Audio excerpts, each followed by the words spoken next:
From releasing one of the most anticipated Nintendo games of all time, to charging $80 for its unfinished version, from releasing free graphical updates for a selection of the best Switch games, to charging $20 for an awful Mario Party upgrade that doesn't have anything Switch 2 edition about it. From breaking the launch sales record with the Switch 2, to charging an online subscription for people to even use one of its physical buttons, I have never seen a console launch that has been so good yet so bad at the exact same time. But one thing's for sure, Nintendo have been acting strange since the reveal of this new console.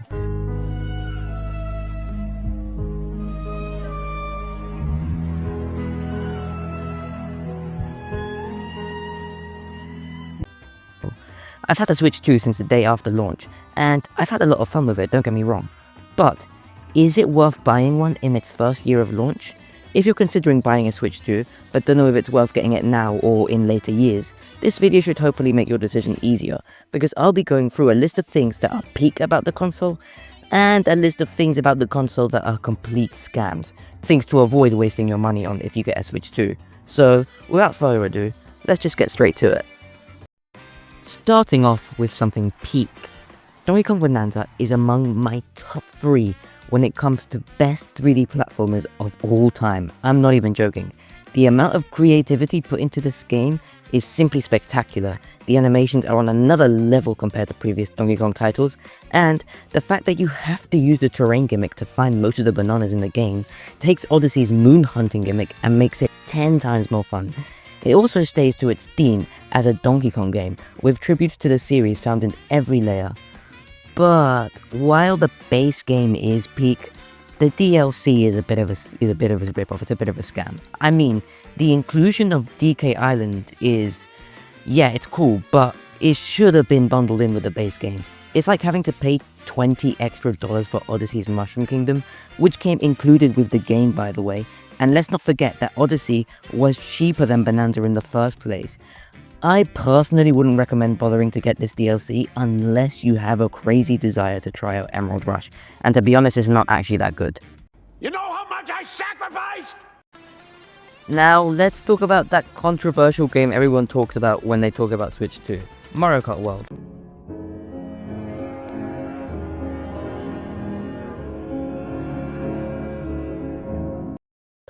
The gameplay, it's undoubtedly peak. The road riding, wall riding, and charge jumps don't just allow for the racetracks to have more depth than just the main track and a few shortcuts. They also make the gameplay infinitely more fun, allowing for insane shortcuts and crazy moments. Compared to other Mario Karts, World is definitely the game that gives you more control over the outcome.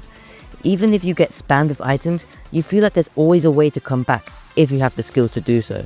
Doubling the racer count to 24 also makes the gameplay feel so much more fun, effectively doubling the chaotic experience that people play Mario Kart for.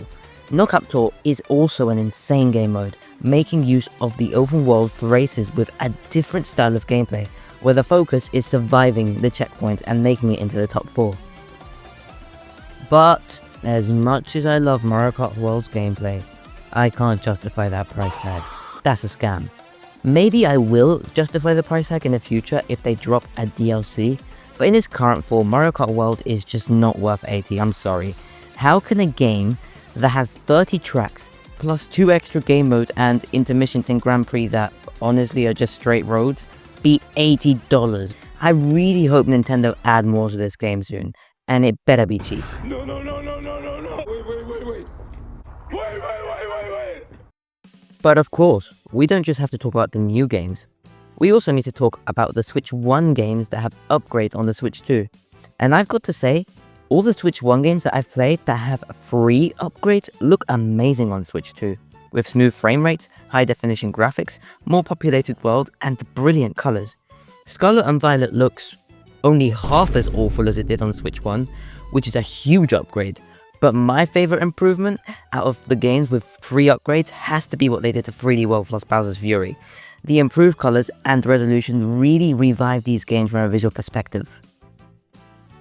It's the paid upgrades that I have a problem with, these Switch 2 editions. I can only really justify Nintendo charging money for the Zelda Switch 2 editions, and that's only because they come with the little bonus of having access to that app. As for the rest of them, absolute scams, total waste of your money. But the biggest scam out of all of them has to be this Jamboree TV upgrade. For starters, you can't even do half the stuff on it unless you have the $50 camera on top of what you already paid to get the upgrade. Then, there's the fact that this is not a Switch 2 edition at all. In fact, the base game didn't even get any form of upgrade. All that is added is Jamboree TV, basically a dumb circus with bad game modes, laggy minigames, and only one good addition being tag team rules, and it's not that much of a big deal anyway. Jamboree TV provides the amazing experience of wanting your money back. Definitely the worst DLC of any game I've played ever, and I'm not regretting saying that at all. And the worst part is, things don't seem to be getting any better with these Switch 2 editions, because based on the trailer, the Wonder Switch 2 edition that just got announced just adds some multiplayer nonsense that feels more like it should be in the upgrade for Mario Party? Anyway, I don't know, Nintendo have been acting so strange.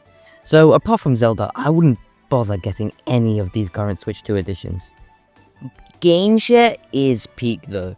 It's basically DS Download Play 2.0. Sure, it can be laggy, and sure, the bezels that appear when you're using GameShare are annoying, but the fact that you can even do this in itself is great, and for the most part, the games are still playable when using GameShare, unless you're sharing it with a Switch 1, then it might be a bit laggy. GameChat, on the other hand, yeah, it's a scam. Come on now, Nintendo. You're seriously going to make people purchase an online membership to use a physical button on the console they paid for? Which lets them use a worse version of Discord that costs money, unlike Discord, which is free. Great idea. Well guys, that's all for today. I hope this video was useful or engaging. If you enjoyed it, consider liking the video and subscribing, I would really appreciate it. And for returning viewers, sorry I've been away for a long time now, but I'm officially back, and there's more videos coming your way soon, so stay tuned for the next upload.